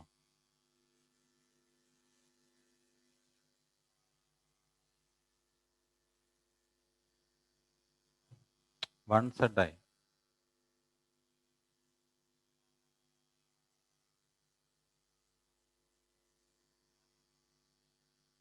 One Z A.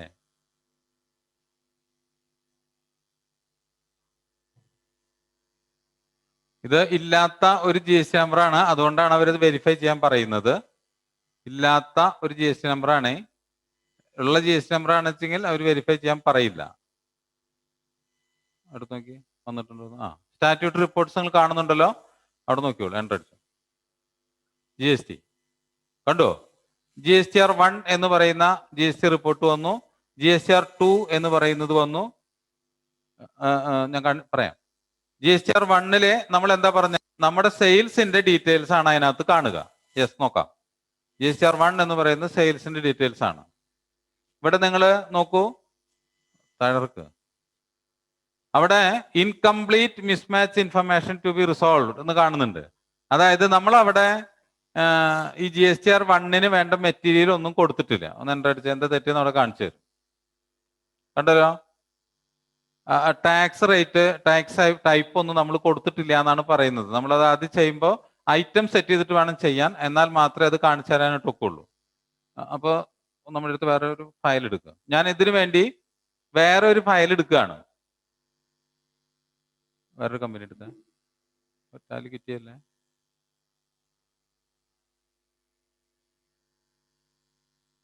ഇത് നിങ്ങൾക്ക് എളുപ്പത്തിൽ കാണിച്ചു തരാൻ വേണ്ടി ഏതാണുള്ളത്? ഇത് എടുത്തോ.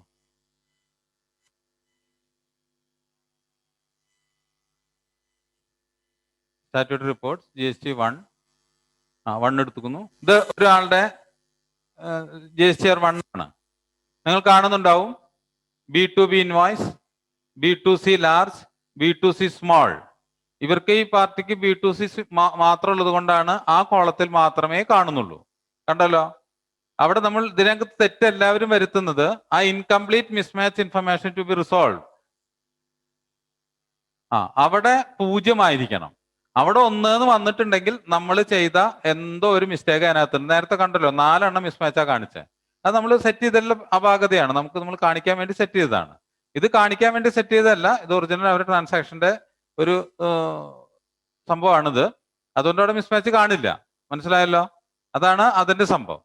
ഇനി ജി എസ് ടി ആർ 2 ഇത് മനസ്സിലായല്ലോ. B2C ഇങ്ങനെ കാണുക, അതങ്ങനെ എക്സ്പോർട്ട് ചെയ്യാം. അതിന്റെ സൈഡിൽ കണ്ടോ export G S T R 1 എന്നൊരു ഓപ്ഷൻ ഉണ്ട്. കണ്ടോ, അതൊന്നെടുത്തേ. ഇത് എക്സൽ ഫോർമാറ്റിലും JSON ഫോർമാറ്റിലും ചെയ്യാം. അപ്പൊ ഞങ്ങളൊക്കെ ചെയ്യുന്നത് JSON ഫോർമാറ്റിലാക്കിയിട്ട് നേരെ അങ്ങ് സൈറ്റിലേക്ക് നേരെ അങ്ങ് അപ്ലോഡ് ചെയ്ത് കൊടുക്കും.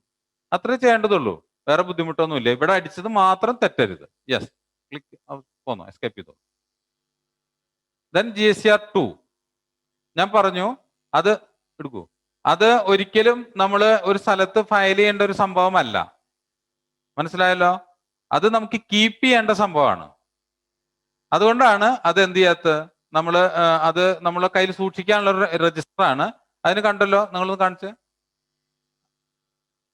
അവിടെ ഇൻകംപ്ലീറ്റ് HSN എന്ന് പറഞ്ഞു കഴിഞ്ഞാൽ ഈ ഐറ്റത്തെയൊക്കെ, നമ്മുടെ സാധനത്തെയൊക്കെ, ഇപ്പൊ അരിക്കനറ്റിനാണെങ്കിൽ ഒരു HSN കോഡ് ഉണ്ടാവും, അല്ലെങ്കിൽ ഒരു സർവീസ് ആണെങ്കിൽ സർവീസ് കോഡ് ഉണ്ടാവും. അതാണ് SAC. അത് ഇൻകംപ്ലീറ്റ് ആണെന്നാണ് പറയണത്. അത് നമുക്ക് നോക്കണ്ട, നമ്മളിത് അപ്ലോഡ് ചെയ്യാൻ പോകുന്നില്ലല്ലോ. ദെൻ കണ്ടല്ലോ B2B ഇൻവോയ്സ്, അതായത് അവർ പർച്ചേസ് ചെയ്ത B2B ഇൻവോയ്സുകളാണത്. ടോട്ടൽ നമ്പർ ഓഫ് ഇൻവോയ്സ് 2 എന്നാണ് കാണിച്ചിട്ടുള്ളത്. B2B അവർ വാങ്ങിച്ചിട്ടുള്ളതാണ്. ഓക്കെ, അത് ഇതുപോലെ തന്നെ നമുക്ക് എന്ത് ചെയ്യാം, എക്സ്പോർട്ട് ചെയ്യാനായിട്ട് പറ്റും. പക്ഷെ നമുക്ക് 2 എക്സ്പോർട്ട് ചെയ്യേണ്ട കാര്യം വരുന്നില്ല, അതുകൊണ്ട് അത് എക്സ്പോർട്ട് ചെയ്യേണ്ട കാര്യമില്ല. Then next GSTR 3B.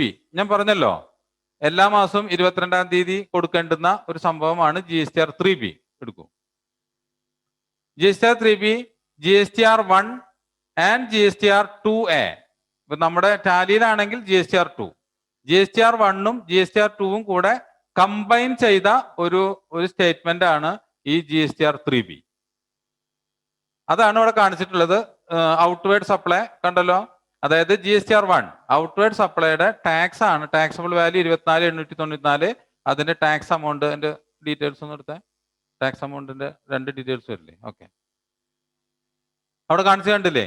CGSTയും SGSTയും കാണിച്ചു കണ്ടില്ലേ? അങ്ങനെ ടോട്ടൽ ആയിട്ടുള്ള ഒരു സംഭവം. ദെൻ എസ്കേപ്പ് ചെയ്യുന്നു. അതിന്റെ താഴെ എലിജിബിൾ ITC, അതൊന്ന് എസ്കേപ്പ് ആയിരിക്കും. എലിജിബിൾ ITC എന്ന് പറയുമ്പോൾ നമ്മൾ പർച്ചേസ് ചെയ്തത് അതുകൊണ്ട് 2 ബില്ല് നേരത്തെ ഞാൻ പറഞ്ഞു. ആ 2 ബില്ലിന്റെ ഡീറ്റെയിൽസ് ആണത്. അതിന്റെ ഇൻപുട്ട് ടാക്സ് 1954 705 അങ്ങനെ 2 എണ്ണം, SGSTയും CGSTയും. അതാണ് അവിടെ നമ്മൾ കാണിക്കുന്നത്. അപ്പൊ അതായത് GSTR-1 മൈനസ് GSTR-2 എസ്കേപ്പ് ചെയ്യും, അതാണ് 3B. അതിന് പരിഗണിച്ചിട്ടുള്ളതാണ് 3B. GSTR-1 കൂടുതലായി ആകും, GSTR-2 കുറവാണെന്ന് വെച്ചെങ്കിൽ നമ്മൾ ടാക്സ് അടയ്ക്കണം. ഈ കണക്കനുസരിച്ച് GSTR-3B എന്ന് എടുത്ത് 3B അല്ലേ നിൽക്കുന്നത്? 3B പോട്ടെ. ഈ കണക്കനുസരിച്ച് ഇപ്പൊ GSTR-1 കുറവാണ്, GSTR-3B കൂടുതലാണ്. അപ്പോൾ നമുക്ക് എന്താ അടിക്കേണ്ട കാര്യമില്ല, ടാക്സ് അടയ്ക്കേണ്ട വിഷയം വരുന്നില്ല. ഇത് നേരത്തെ കാണിച്ച പോലെ എക്സ്പോർട്ട് റിട്ടേൺ കൊടുത്തേ. എക്സ്പോർട്ട് റിട്ടേൺ ഇത് നമുക്ക് JSON ഇതിലേക്ക് ആക്കിയിട്ട് നേരെ അങ്ങ് സൈറ്റിലേക്ക് അപ്ലോഡ് ചെയ്ത് കൊടുത്താൽ മതി, വേറെ ബുദ്ധിമുട്ടൊന്നുമില്ല. ഓക്കെ, ഇനി ഉള്ളത് E-way ബില്ലാണ്. E-way ബിൽ ഇതിലല്ല ചെയ്യുന്നത്, E-way ബിൽ അതിൽ തന്നിട്ടുള്ളതാണ്. E-way ബിൽ ചെയ്യുന്നത് അതിന് വേറെ സൈറ്റ് ആണുള്ളത്. E-way ബില്ല് നമ്മൾ എടുക്കേണ്ടത് 50,000 രൂപയ്ക്ക് മുകളിൽ, 50,000-ഓ 50,000-ന് മുകളിലോ ഉള്ള ടോട്ടൽ ഇൻവോയ്സ് അത് വേണം നിങ്ങൾ നോക്കാൻ. എന്ന് വെച്ചാൽ കോസ്റ്റ് പ്ലസ് ടാക്സ് പ്ലസ് നമ്മൾ ട്രാൻസ്പോർട്ടിംഗ് ഒക്കെ അതിനകത്ത് കാണിക്കുന്നുണ്ടെങ്കിൽ ഇതെല്ലാം ഉൾപ്പെട്ടത് 50,000 എന്ന ഫിഗർ മുട്ടിക്കഴിഞ്ഞാൽ നമ്മൾ എന്തെടുക്കണം? E-way ബിൽ എടുക്കണം. അതിന് കിലോമീറ്റർ ഒന്നുമില്ല. നമ്മൾ വെയിങ്ങിന് കൊണ്ടുപോവുകയാണെങ്കിൽ, തൂക്കാൻ വേണ്ടി കൊണ്ടുപോവുകയാണെങ്കിൽ 25 കിലോമീറ്ററിനകത്താണ് തൂക്കം നടക്കുന്നതെങ്കിൽ നമുക്ക് E-way ബില്ലിന്റെ ആവശ്യമില്ല. ഇത്രയുമാണ് അതിന് കണ്ടീഷൻ. ചിലർ പറയാറുണ്ട് 10 കിലോമീറ്റർ പോകണമെങ്കിൽ എടുക്കണ്ട. ഒക്കെ തെറ്റാണ്. 50,000-ഓ 50,000-ന് മുകളിലോ നമുക്ക് നമ്മുടെ ഒരു ഇൻവോയ്സ്, നമ്മളൊരു ലോഡ് കയറ്റി വിടുന്നുണ്ടെങ്കിൽ അതിന് E-way ബിൽ എടുത്തിരിക്കണം.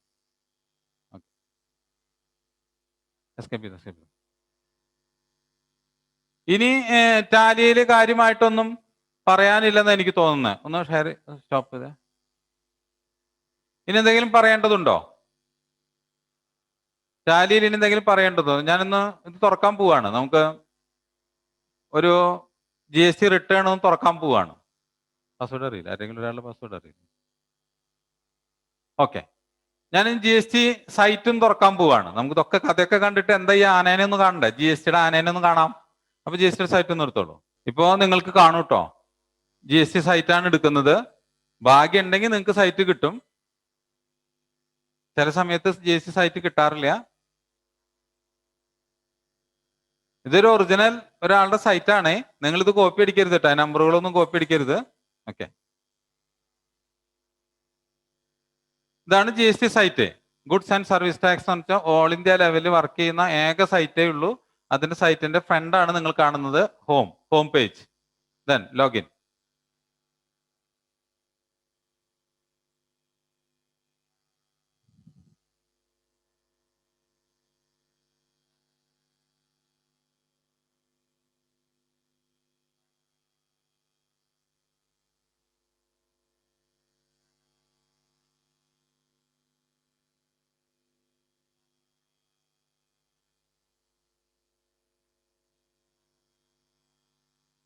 ഓക്കെ, ഇത് ഒരു ആളുടെ ഡാഷ്ബോർഡാണ് നിങ്ങൾ കാണുന്നത്. ഒന്ന് മുകളിലേക്ക് നോക്കി, താഴത്തേക്ക് ഇറക്കും. ഓക്കെ, റിട്ടേൺ ഡാഷ്ബോർഡ് അതാണ് എടുക്കാൻ പോകുന്നത്. റിട്ടേൺ എടുത്തോ.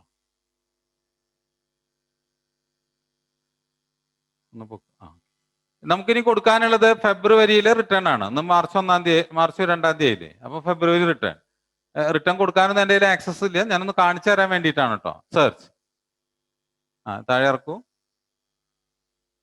കണ്ടല്ലോ, നിങ്ങൾ ഡ്യൂ ഡേറ്റ് കണ്ടല്ലോ. GSTR 1ന്റെ ഡ്യൂ ഡേറ്റ് 11/3/2021 എന്നാക്കിയിട്ടാണ് നിർത്തിയിട്ടുള്ളത്. കണ്ടല്ലോ. ദെൻ അതിന് അതായത് അതാണ് ഡ്യൂ ഡേറ്റ്. ദെൻ നെക്സ്റ്റ് ഇപ്പുറത്ത് മാറ്റല്ലേ, നെക്സ്റ്റ് അതിനിപ്പുറത്ത് GSTR 2A. ഞാൻ നേരത്തെ നിങ്ങളോട് പറഞ്ഞിരുന്നു, ഈ പാർട്ടി വാങ്ങിച്ച എല്ലാ കാര്യങ്ങളും ഇതിനകത്ത് കാണാം. GSTR 2A വാങ്ങിച്ചതെല്ലാം ഇതിനകത്ത് ഈ GSTR 2A കാണാം. ഇതിനപ്പുറത്ത് നിങ്ങൾ കണ്ടല്ലോ GSTR 2B. അതെന്ന് പറഞ്ഞു കഴിഞ്ഞാൽ നമ്മൾ പർച്ചേസ് ചെയ്തത് ഈ 11-ാം തീയതി ഡ്യൂ ഡേറ്റിനകം കൊടുക്കുന്നത് അതിനകത്ത് കാണാം. 11-ാം തീയതിക്ക് ശേഷം കൊടുത്തത് പിറ്റത്തെ മാസത്തെ 2B കാണാം. പൈസ അങ്ങോട്ട് നഷ്ടപ്പെടില്ല. ദെൻ അടുത്ത് നോക്കിയേ, മന്ത്ലി റിട്ടേൺ 3B. അതിൽ ഡേറ്റ് കാണിക്കുന്നുണ്ട് 20/3/2021. കാണിച്ചാലൂടെ 2 ദിവസം കിട്ടുന്നുണ്ട് കേട്ടോ. ഡ്യൂ ഡേറ്റ് GSTR 1 13/3/2021 ആണ്. GSTR 3B 22/3/2021 അത് കഴിഞ്ഞാലാണ് ഫൈൻ വരുന്നുള്ളൂ. അപ്പൊ നമുക്കൊന്ന് GSTR 1 ഒന്ന് നോക്കാം. ഒന്ന് വെറുതെ ഒന്ന് ക്ലിക്ക് ചെയ്ത് നോക്കാം എന്താ സംഭവിക്കണമെന്നുള്ളത്. കണ്ടല്ലോ, ഇതിന്റെ ഡീറ്റെയിൽസ് ഒക്കെ കാണിക്കാം. താഴത്തെ പേര് അതൊക്കെ നിങ്ങൾക്ക് അറിയാവുന്നതാണ്. ഉണ്ടോ, ഇതിലാണ് 4A 4B 4C എന്നൊക്കെ പറയണത്. ടോട്ടൽ നമ്മൾ സെയിൽ ചെയ്ത ഡീറ്റെയിൽസ് കൊടുക്കാനാണ് പറയുന്നത്. ഒന്ന് ക്ലിക്ക് ചെയ്തേ, കണ്ടല്ലോ, ആഡ് ഡീറ്റെയിൽസ് B2B. നമ്മൾ B2B കൊടുത്ത ഡീറ്റെയിൽസ് ആണ് ഇതിനകത്ത് കൊടുക്കേണ്ടത്. ഇതിങ്ങനെ കൊടുക്കുന്നതിന് പകരം ടാലിന്ന് നമ്മൾ അപ്ലോഡ് ചെയ്ത് കൊടുത്താൽ അതിന് വേറൊരു ഓപ്ഷൻ ആണുള്ളത്. അത് പറഞ്ഞുതരാം. താഴത്തേക്ക് അവിടെ നമ്മൾ GST നമ്പറും ഇൻവോയ്സ് നമ്പറും invoice date total invoice value കൊടുത്തു കഴിഞ്ഞാൽ അത് സേവ് ആയി കഴിഞ്ഞാൽ സേവ് ചെയ്യും. ജസ്റ്റ് ബാക്ക് നമ്മൾ ടാലിയിൽ നിന്ന് കയറ്റുമ്പോൾ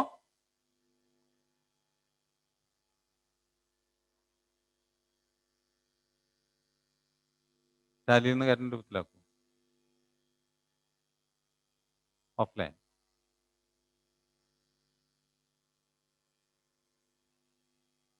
അതിൽ ഓഫ്ലൈൻ പ്രിപ്പയർ ഓഫ്ലൈൻ എന്നുള്ള ഓപ്ഷനിലാണ് നമ്മൾ പോകേണ്ടത്. ഒന്ന് എടുത്തു നോക്ക്. കണ്ട അതിന് താഴെ കണ്ടില്ലേ ചൂസ്. ഇവിടെ നമുക്ക് കൊടുക്കാൻ പറ്റുന്നത് JSON ഫയലാണ്. ആ JSON ഫയല് നമ്മൾ നേരത്തെ അവിടുന്ന് JSON ക്രിയേറ്റ് ചെയ്ത ഫയല് ഇതിനകത്തേക്ക് കൊടുത്തിട്ട് നമ്മൾ കൊടുത്തു കഴിഞ്ഞാൽ ഓട്ടോമാറ്റിക്കായിട്ട് അങ്ങോട്ട് ഓടും. ഒരു നീല കളർ പച്ച കളർ അത് ഓടിക്കഴിഞ്ഞാൽ അത് ശരിയാവും. അത്രേ കാണിക്കാൻ പറ്റുള്ളൂ. കാരണം നമുക്ക് അവരുടെ ഡാറ്റ വന്നിട്ടില്ല. അത് ഒറിജിനൽ ട്രാൻസാക്ഷൻ ആണ്. ജസ്റ്റ് ദെൻ പിന്നെ അടുത്ത ഒരു സംഭവം ഉള്ളത് 3B ആണ്. റിട്ടേൺ. നിങ്ങൾക്ക് വേണമെങ്കിൽ 2B ഒന്ന് കാണാം. 2B ഉണ്ടാവില്ല, വന്നിട്ടുണ്ടാവില്ല. ഓക്കെ, 3Bയില് കണ്ടല്ലോ, നിൽ റിട്ടേൺ ഫയൽ ചെയ്യണമെന്നാണ് ചോദിക്കുന്നത്. Do you want to file nil return? No. Next.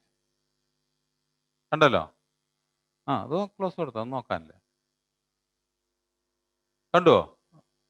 ഇവിടെ tax on outward and reverse charge inward supplies. അപ്പൊ ഒരു സംശയം വരും, എന്താണ് ഔട്ട്വേർഡ് ആൻഡ് റിവേഴ്സ് ചാർജ് എന്നുള്ളത് ഒരു പ്രശ്നം വരും. ഔട്ട്വേർഡ് എന്ന് വെച്ചാൽ നമുക്കറിയാലോ, നമ്മൾ സെയിൽ ചെയ്യുന്നതാണ് outward. Outward equal to sales. അപ്പൊ അതിന്റെ ടാക്സ് നമ്മൾ കളക്ട് ചെയ്തിട്ടുണ്ടാവും. കളക്റ്റഡ് ടാക്സ് ആണ്. റിവേഴ്സ് ചാർജ് എന്ന് പറയുന്ന സാധനം ഞാനൊരു ഉദാഹരണം പറയാം. ഞാൻ എറണാകുളത്ത് നിന്ന് ഒരു സാധനം പർച്ചേസ് ചെയ്തു. ആ പർച്ചേസ് ചെയ്ത സാധനം പാഴ്സലായിട്ട് എനിക്ക് ഇങ്ങോട്ട് കൊണ്ടുവന്ന് തോന്നുന്നു. നമ്മുടെ KRSO KTCO അങ്ങനെ ഏതെങ്കിലും ഒരു ഏജൻസി വഴി, ഗുഡ്സ് ട്രാൻസ്പോർട്ടിങ് ഏജൻസ് GTA എന്നാണ് അവർ പറയുക. അവർ വഴി നമുക്ക് സാധനം ഇങ്ങോട്ട് എത്തിച്ചു തന്നു, അല്ലെങ്കിൽ കൊറിയർ വഴി സാധനം എത്തിച്ചു തന്നു. അപ്പൊ അവർ നമ്മുടെ കയ്യിൽ നിന്ന് 250 രൂപ ചാർജ് ചെയ്തു. ഇതിന് ഒരു ടാക്സ് ഉണ്ട്. ചില ആളുകൾ 12% വാങ്ങിക്കുന്നുണ്ട്, ചില ആളുകൾ 5% വാങ്ങിക്കുന്നുണ്ട്. നോർമലി 5% ആണ് ഒരുവിധം GTA-കളൊക്കെ വാങ്ങിക്കുന്നത്. അപ്പൊ ഇതിന്റെ ടാക്സ് ആയിട്ടുള്ള 12.5 രൂപ, അതായത് 6.25 ഇത് അവര് കളക്ട് ചെയ്യില്ല നമ്മുടെ കയ്യിൽ നിന്ന്. പകരം നമുക്ക് 250 രൂപയുടെ ബില്ല് തന്നിട്ട് പറയും അത് റിവേഴ്സ് ചാർജിൽ നിങ്ങൾ അടച്ചോളാൻ പറയും. മീൻസ് ഈ 250 രൂപ ടാക്സും കൂടെ നമ്മൾ കെട്ടണം. അതാണ് റിവേഴ്സ് ചാർജ്. മനസ്സിലായിട്ടുണ്ടാവില്ല എന്ന് എനിക്കറിയാം. നമ്മൾ ഇവിടെ സെയിൽ ചെയ്യുന്നത് പോലെ തന്നെ ട്രീറ്റ് ചെയ്യുന്നതാണ് റിവേഴ്സ് ചാർജ്. പക്ഷെ നമ്മൾ ഉണ്ടാക്കുന്ന ഒരു സംഭവം അല്ല അത്. മറിച്ച് നമ്മൾ മറ്റേതെങ്കിലും സർവീസ് അങ്ങനെയുള്ള കുറച്ച് ഗുഡ്സുകൾ ഉണ്ട്. അവര് അങ്ങനെ ചെയ്യുമ്പോൾ വരുന്ന ആ സാധനം അതെങ്ങനെ എക്സ്പ്രസ് ചെയ്യാന്ന് എനിക്ക് അറിയില്ല. നമ്മളിപ്പോ ഒരു കൊറിയർ ചെയ്തു. കൊറിയർ ചെയ്യുമ്പോൾ നമുക്ക് അവരൊരു 100 രൂപയുടെ റെസീപ്റ്റ് തന്നു. അതിനകത്ത് അവർ ടാക്സ് കളക്ട് ചെയ്യില്ല. പകരം നമ്മളോട് പറയും നിങ്ങൾ ടാക്സ് അടച്ചോളാൻ പറയും. ആ നിങ്ങൾ ടാക്സ് അടച്ചോളാൻ പറയുന്നതിന് ആ പറയുന്ന പേരാണ് റിവേഴ്സ് ചാർജ്. അവിടെ നമ്മൾ ടാക്സ് കളക്ട് ചെയ്യണം. നമ്മൾ ടാക്സ് കളക്ട് ചെയ്യല്ല, നമ്മൾ ടാക്സ് അടയ്ക്കണം ഗവൺമെന്റിന്. അപ്പോൾ നമുക്ക് ഓൾറെഡി ടാക്സ് നമ്മൾ പാർട്ടിക്ക് കൊടുക്കുന്നില്ല, അതിന് പകരം നമ്മൾ ഗവൺമെന്റിലേക്ക് നേരിട്ടിട്ട് റിവേഴ്സ് ചാർജ് ആയിട്ട് അടയ്ക്കും. ഇതാണ് റിവേഴ്സ് ചാർജ് എന്ന് പറയുന്നത്. അതിന് തൊട്ട് നിങ്ങൾ കണ്ടല്ലോ ഇന്റർസ്റ്റേറ്റ് സപ്ലൈ. അതായത് പുറത്തേക്ക് നമ്മൾ ഏതെങ്കിലും സപ്ലൈ ചെയ്യുന്നുണ്ടെങ്കിൽ ഇന്റർസ്റ്റേറ്റ് സപ്ലൈ. അടുത്തത് കോളം എലിജിബിൾ ITC എന്ന് വെച്ച് കഴിഞ്ഞാൽ നമ്മൾ പർച്ചേസ് ചെയ്തിട്ട് നമ്മൾ പർച്ചേസ് ചെയ്യുമ്പോൾ നമ്മൾ കൊടുത്ത ടാക്സ്, അതാണ് എലിജിബിൾ ITC. അതിലെല്ലതും എലിജിബിൾ ആയിക്കൊള്ളുന്നില്ല. എലിജിബിൾ ആവാനുള്ള ഒരുപാട് കണ്ടീഷൻസ് ഞാൻ കുറച്ച് നേരത്തെ പറഞ്ഞിരുന്നു. അതിൽ എലിജിബിൾ ആയിട്ടുള്ള ITC ആണ് അവിടെ വരിക. ദെൻ അടുത്തത് exempt nil and non GST inward supplies.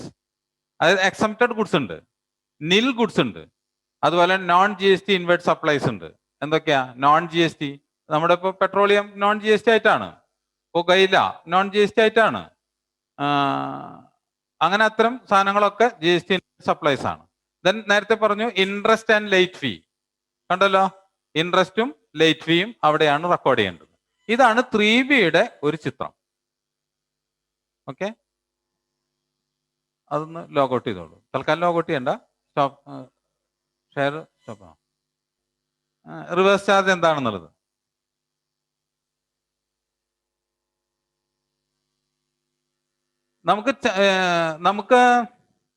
നമ്മൾ ടാക്സ് അടയ്ക്കേണ്ടത് എന്തിനാ? നമ്മൾ സെയിൽ ചെയ്യുന്നതിന് മാത്രമേ നമ്മൾ ടാക്സ് അടയ്ക്കേണ്ട കാര്യമുള്ളൂ. ഔട്ട്വേർഡ് സപ്ലൈ നമ്മൾ സെയിൽ ചെയ്യുന്നുണ്ടെങ്കിൽ മാത്രമാണ് നമ്മൾ ഗവൺമെന്റിലേക്ക് ടാക്സ് അടയ്ക്കേണ്ട കാര്യമുള്ളൂ. ഔട്ട്വേർഡ് സപ്ലൈ ഉണ്ടെങ്കിൽ മാത്രമേ ടാക്സ് അടയ്ക്കേണ്ട കാര്യമുള്ളൂ.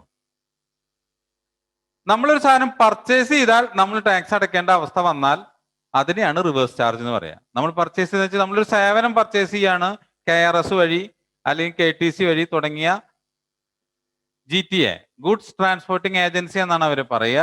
അവര് വഴി നമ്മൾ എന്തെങ്കിലും സർവീസ് അല്ലെങ്കിൽ എന്തെങ്കിലും വാങ്ങിച്ചു കഴിഞ്ഞാൽ അവര് നമ്മോട് പറയും ടാക്സ് അടച്ചോളാൻ. അവര് ടാക്സ് കളക്ട് ചെയ്യില്ല. അത്തരം കാര്യത്തെയാണ് റിവേഴ്സ് ചാർജ് എന്ന് പറയുന്നത്. ഓക്കെ, ഇപ്പൊ ക്ലിയർ ആയിട്ടുണ്ടാവും. ഞാൻ നിങ്ങൾ ചോദിക്കുമ്പോൾ എങ്ങനെ പറയണമെന്ന് ഞാൻ അങ്ങനെ ആലോചിച്ചുകൊണ്ടിരിക്കുന്നത്. ഇതിന് റിവേഴ്സ് ചാർജ് മെക്കാനിസം എന്നൊക്കെ വളരെ പേരുകളുണ്ട്. KRS സർവീസ് ചാർജ് അല്ലേ? ഞാൻ എന്ത് മറുപടി പറയേണ്ടത്? KRSകാര് വെറുതെ കൊടുന്നു തരുമോ നമുക്ക്? KRSകാര് ഞാനിപ്പോ ഒരു കാര്യം ചെയ്യാം. ഞാൻ ഈ രണ്ട് സാധനവും കൂടെ ഒരു കൊറിയർ ആയിട്ട് വിടാൻ തീരുമാനിച്ചു. കൊറിയറിന് 50 രൂപ. അവര് നോർമൽ ആയിട്ട് ചെയ്യേണ്ടത് എന്താ? ആ 50 രൂപയ്ക്ക് 5% ടാക്സ് ആണെന്ന് കരുതുക. 5% ടാക്സ് കളക്ട് ചെയ്യണ്ടേ? അപ്പൊ 50 രൂപയുടെ കൂടെ 5% കളക്ട് ചെയ്യാന്ന് പറഞ്ഞു കഴിഞ്ഞാൽ എത്ര രൂപയായി? 2.5 ആയി. അതായത് 52 രൂപ 50 പൈസ ഒരു ടോട്ടൽ എന്റെ കയ്യിൽ നിന്ന് വാങ്ങിക്കണം. 50 രൂപയാണ് അതിന് വില. ആ സർവീസിന് ചാർജ് ചെയ്യുന്നത് 2 രൂപ ടാക്സ് 5%. 52 രൂപയാണ് വാങ്ങിക്കേണ്ടത്. പക്ഷെ അവർ 52 രൂപ വാങ്ങില്ല, അവർ 50 രൂപയെ വാങ്ങുള്ളൂ. എന്നിട്ട് അതിന്റെ അടിയിൽ ഒരു ക്ലിക്ക് ഇടും, റിവേഴ്സ് ചാർജ് അപ്ലിക്കബിൾ എന്ന്. അപ്പൊ ഇതിന്റെ അടിയില് അപ്പോ ഈ റിവേഴ്സ് ചാർജിന് അതിനെയാണ് റിവേഴ്സ് ചാർജ് എന്ന് പറയുന്നത്. ഈ ചോദ്യം കറക്റ്റ് ആണ്. അൺരജിസ്റ്റേർഡ് പാർട്ടിയുടെ കയ്യിൽ നിന്ന് വാങ്ങുമ്പോഴും നമുക്ക് റിവേഴ്സ് ചാർജ് ചെയ്യാം, അങ്ങനെയും ചെയ്യാം. അങ്ങനെ ചെയ്യണമെന്ന് നിർബന്ധമൊന്നും ഇല്ല കേട്ടോ. ചെയ്യാം. നമുക്ക് നമ്മുടെ അക്കൗണ്ടിൽ നമ്മുടെ സ്റ്റോക്കൊക്കെ കുറവാണെന്ന് വെച്ചെങ്കിൽ നമുക്ക് അങ്ങനെ ചെയ്തെടുക്കാം, വിരോധമൊന്നുമില്ല. അൺരജിസ്റ്റേർഡ് പാർട്ടിയുടെ കയ്യിൽ നിന്ന് ചെയ്യുന്നതിന് GST കിട്ടുന്ന പരിപാടി ഇപ്പൊ കുറെ കാര്യങ്ങൾക്ക് ഇല്ലല്ലോ. റിവേഴ്സ് ചാർജ് ടാലിയിൽ വരും.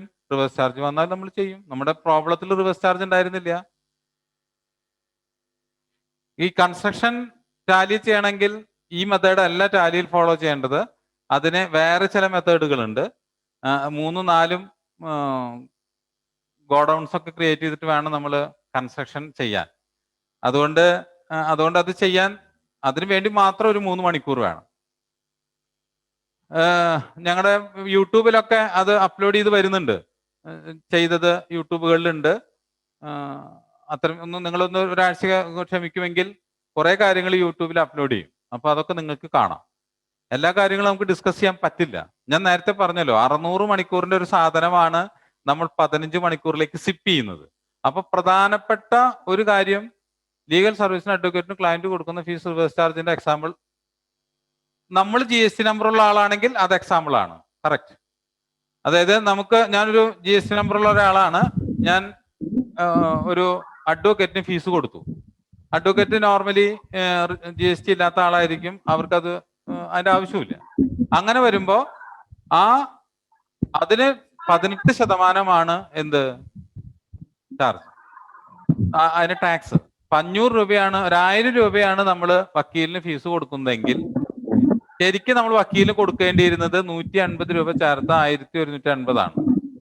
പക്ഷെ അവർക്ക് ഇത് കൊടുക്കേണ്ടാത്തത് കൊണ്ട് അവർ 1000 രൂപയുടെ ബില്ല് തരും. എന്നിട്ട് നമ്മളോട് പറയും ഇത് റിവേഴ്സ് ചാർജ് ആണ്. റിവേഴ്സ് ചാർജിൽ കോളം ഉണ്ട് അവർക്ക്, അതിൽ അവർ ടിക്കറ്റ് തരും. ടിക്കറ്റ് തന്നു കഴിഞ്ഞാൽ ഈ 150 രൂപ നമ്മൾ നമ്മുടെ സെയിലിലൂടെ കാണിച്ചിട്ട്, സെയിലില് റിവേഴ്സ് ചാർജിന് കോളം ഉണ്ട്, അതിനോട് കാണിച്ചിട്ട് നമ്മൾ അത് കെട്ടണം. അതാണ് റിവേഴ്സ് ചാർജ്. ഞാൻ GSTയുടെ ഏറ്റവും സുന്ദരമായ കുറച്ച് ഭാഗങ്ങൾ മാത്രമേ എടുത്തിട്ടുള്ളൂ. GST സുന്ദരമല്ലാത്ത മറ്റു ചില ഭാഗങ്ങൾ കൂടെ ഉണ്ട്. ഒരു ഒക്കേഷൻ പറയും. ഞാൻ സെയിൽസ് റിട്ടേൺ, പർച്ചേസ് റിട്ടേൺ, പിന്നെ നിങ്ങൾ നേരത്തെ പറഞ്ഞത് ഔട്ട്സ്റ്റാൻഡിങ്, ഡിപ്രീസിയേഷൻ. ഡിപ്രീസിയേഷൻ വളരെ എളുപ്പമല്ലേ? ഡിപ്രീസിയേഷൻ എങ്ങനെ എഴുതുക? എന്താണ്? നമുക്കത് ചെലവാണോ വരവാണോ? ഡിപ്രീസിയേഷൻ അത് ആലോചിച്ചപ്പോരെ. ബൈ ഡിപ്രീസിയേഷൻ ആണ്, ചെലവാണ് അല്ലെ? ഡിപ്രീസിയേഷൻ എന്നുള്ള ചെലവാണ്. എന്തിന്റെ ചെലവാണ്? ചെലവാ? അത് മോട്ടോർ വെഹിക്കിളിന്റെ ചെലവാവാം, ഫർണിച്ചറിൻ്റെതാകാം, എന്തായിരുന്നാലും ഇത് ഏതായിരുന്നാലും ഇതാണ് അതിന്റെ എൻട്രി. അതന്നെ ഡിപ്രീസിയേഷൻ എന്നുള്ളത് എപ്പോഴും അതാണ്. മറ്റേത് അപ്രീസിയേഷൻ ആണ്. മനസ്സിലായല്ലോ? അപ്പോൾ ഡിപ്രീസിയേഷൻ എന്ന് പറയുന്നത് ഒക്കെ എൻട്രി വരുന്നത് ബൈ ഡിപ്രീസിയേഷൻ ആണ്. നമുക്ക് സ്ഥലത്തിന് വില കൂടിക്കൊണ്ടിരിക്കുന്നു, അത് അപ്രീസിയേഷൻ ആണ്. അപ്പൊ നമ്മൾ എഴുതുന്നത് 2 ആണ്, അത് വെക്കുക. 2 അപ്രീസിയേഷൻ വാല്യൂ എന്നാണ് പറയുക. അങ്ങനെ ഒരു ടെക്നിക്കൽ ടേം ഉണ്ട് അതിനകത്ത്, അപ്രീസിയേഷൻ വാല്യൂ. ദെൻ എന്താ ചെയ്യേണ്ടത്? അത് ലാൻഡ് ആൻഡ് ബിൽഡിങ്ങോ അങ്ങനെ എന്തെങ്കിലുമൊക്കെയാണ് വെച്ചാൽ അങ്ങനെ ചെയ്യാം. നോർമലി അപ്രീസിയേഷൻ വാല്യൂ ആരും കാണിക്കില്ല ടാക്സിന്റെ കാര്യത്തിന് വേണ്ടിയിട്ട്.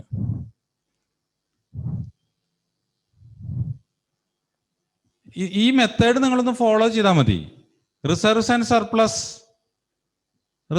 സർപ്ലസ് എന്തിന്റെ റിസർവ്സും എന്തിന്റെ സർപ്ലസാന്ന് പറയണം. എന്നാൽ മാത്രമേ പറഞ്ഞ വാക്കിനെ നമുക്ക് പറയാൻ പറ്റുള്ളൂ. പ്രൊവിഷൻസ്, നമ്മൾ പ്രൊവിഷൻ എന്താ? പ്രൊവിഷൻ നമുക്ക് എന്താ? ചെലവല്ലേ? ബൈ ബാഡ് ഡെപ്റ്റ് അല്ലേ? By bad and doubtful ഡെപ്റ്റ്.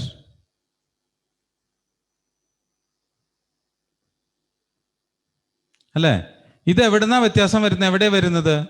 നമുക്ക് പ്രോഫിറ്റ് ആൻഡ് ലോസ് അക്കൗണ്ടിലാണ് വരുന്നത്. അതവിടെ നമ്മൾ എഴുതി എന്തെന്ന്? To profit and loss.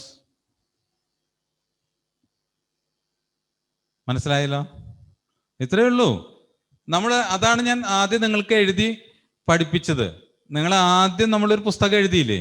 ആ പുസ്തകം കൃത്യമായിട്ട് എഴുതാൻ പഠിച്ച ഒരാൾക്ക് ഈ എൻട്രീസിൽ ഒന്നും ഒരു സംശയം വരില്ല. വളരെ ക്ലിയർ ആണ് നമ്മൾ പറയുന്നത്. നിങ്ങൾ കാണാതെ പഠിക്കാൻ ശ്രമിക്കുമ്പോഴാണ് ഈ പ്രശ്നം. ഞാനും നേരത്തെ പറഞ്ഞല്ലോ, എനിക്ക് അക്കൗണ്ടൻസി ഏറ്റവും ദേഷ്യമായൊരു സബ്ജക്റ്റ് ആയിരുന്നു ഡിഗ്രിക്ക് പഠിക്കുമ്പോൾ. പക്ഷെ പിന്നീട് നമ്മളത് നമ്മുടെ ഇഷ്ടമായിട്ട് മാറി. ഞാനത് ഈ വർക്കിലേക്ക് വന്നപ്പോൾ എനിക്കത് ഇഷ്ടപ്പെടേണ്ടി വന്നു. എൻ്റെ സാഹചര്യം എന്നെ അതിന് നിർബന്ധിച്ചു. അപ്പോൾ ഞാനത് ഇഷ്ടപ്പെട്ടാൻ തുടങ്ങി. ഇപ്പോൾ വളരെയധികം ഇഷ്ടപ്പെടുന്നു. അത് ഇഷ്ടപ്പെടാനുള്ള കാരണം നമ്മൾ അതിൻ്റെ ഷോർട്ട് കട്ട് മെത്തേഡ്സ് ഒക്കെ കണ്ടുപിടിച്ചു. എങ്ങനെയാണ് അത് മനസ്സിലാക്കുക, അതാണ് നിങ്ങൾക്ക് പറഞ്ഞു തരുന്നത്. നിങ്ങൾ അക്കൗണ്ടൻസി മോഡിൽ, ഞാൻ ആദ്യം പറഞ്ഞല്ലോ, ആദ്യം അക്കൗണ്ടൻസി മോഡിൽ നിങ്ങൾ വന്നാൽ പ്രശ്നമായി. ഡിസ്കൗണ്ട് അലൗഡ് എന്ന് പറഞ്ഞു കഴിഞ്ഞാൽ ഡിസ്കൗണ്ട് കിട്ടിയോ?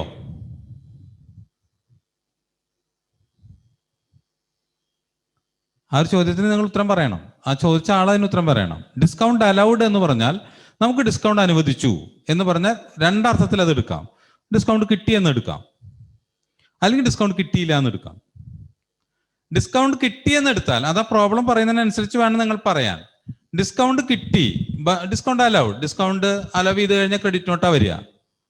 ഇതുവരെ എന്നെ ക്ഷമിച്ച, എന്നെ സഹിച്ച നിങ്ങൾ ഓരോരുത്തരോടും നന്ദി രേഖപ്പെടുത്തുന്നു.